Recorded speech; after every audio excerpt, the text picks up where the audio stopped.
अगर कोई एंटिटी के पास कोई डिसकंटिन्यूइंग ऑपरेशन है, कोई ऐसा ऑपरेशन है जिसको एंटिटी अभी बेचना चाहती है, बिक्री कंप्लीट नहीं हुआ है, बिक रहा है, प्रोसेस चल रहा है, डिसीजन ले लिया गया है कि हमको बेचना है, तो फिर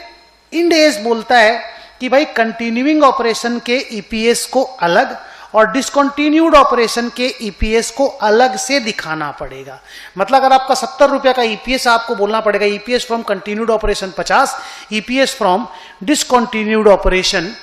40 या सॉरी 20, 50 और 20 70, सॉरी, सो टोटल 70 था ना।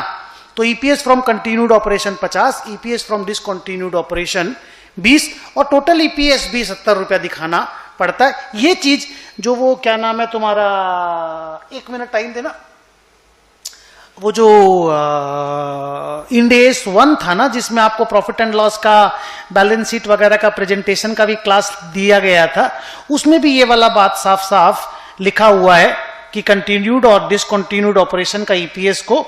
अलग अलग करके दिखा। प्रॉफिट लॉस में इवन फॉर्मेट में भी आप देखे होंगे तो अलग अलग करके निकालना भी पड़ता है और दिखाना भी पड़ता है। जैसे प्रॉफिट भी ना, प्रॉफिट फ्रॉम डिसकंटिन्यूड ऑपरेशन अलग से निकलता है इंड एस में, पी&एल का बात बोल रहा हूं। बट हाँ, मतलब रियल लाइफ में जब आपको इंड एस का कोई सम आएगा ना, तो ये सेकंड वाले पैराग्राफ को इतना